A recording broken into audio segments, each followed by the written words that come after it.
Hey everybody, Wes here for Wednesday's workout. We're starting with our deadlift strength. Same percentages as the push press we did yesterday, and we're building off of the percentages we worked on the last few weeks. One set of 5 at 70%, one set of 5 at 75%, 3 sets of 5 at 80. We do want to make sure, especially with deadlift, that we are controlling the bar up, controlling the bar down, and controlling that touch or tap on the ground during the strength. We don't want to think about just getting up and then allowing the bar to pull us down. We definitely don't need to be dropping it when we're working on the strength because we want to get the benefit of lowering that weight. We get a lot of strength benefit out of slowly controlling that weight down.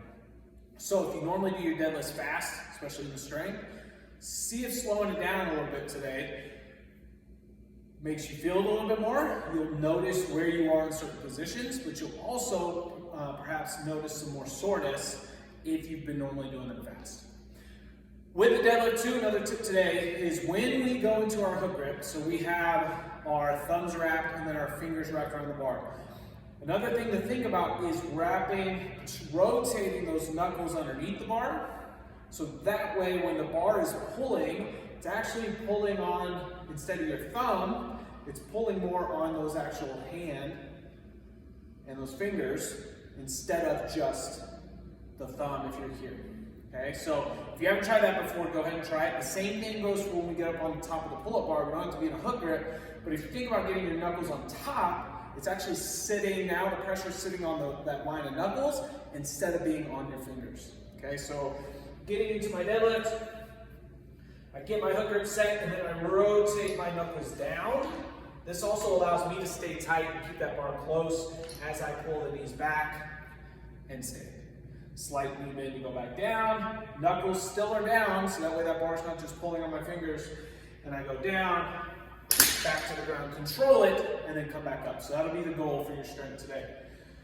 For the workout, we have a benchmark called Lucha Libre. 4 rounds.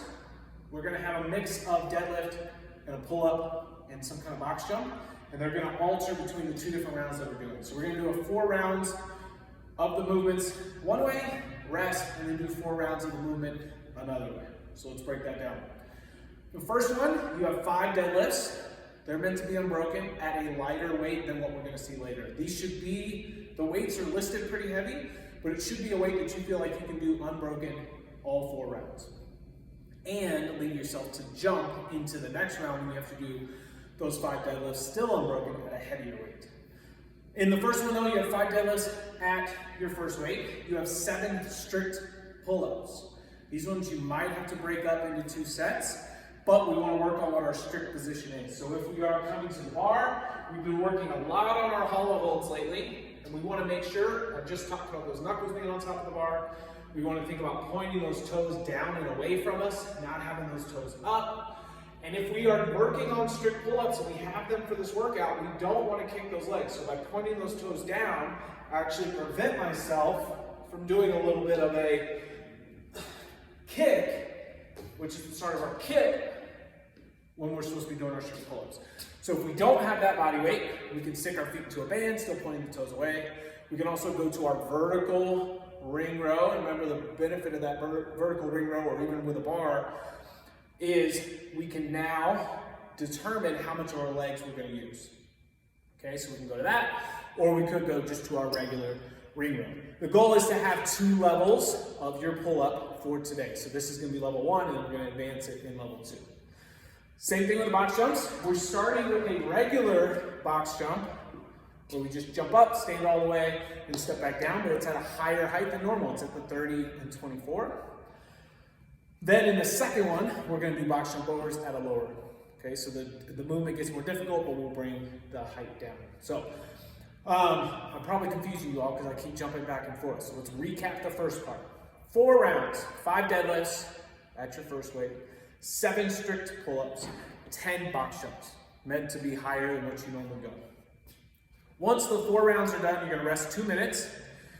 And you're going to be paying attention to the clock because everybody will be at different spots. And then you go into 4 rounds of 5 deadlifts at a heavier weight, still meant to be unbroken across all of them. 10 box jump overs back to your normal jump height.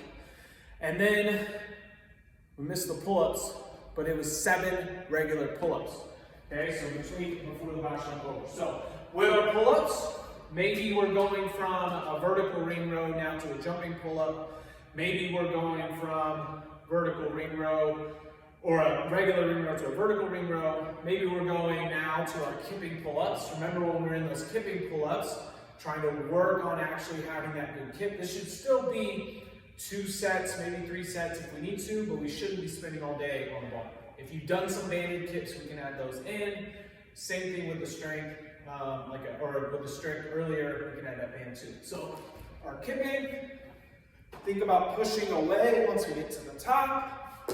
Well, let's make sure that whatever pull-up options we choose, we're going from that level 1 to level 2. And then with box jump overs, just wanted to talk about how if you jump on box, you don't have to stand up all the way on box jump over, but if we're doing regular, we do. So box jump over, you can stand.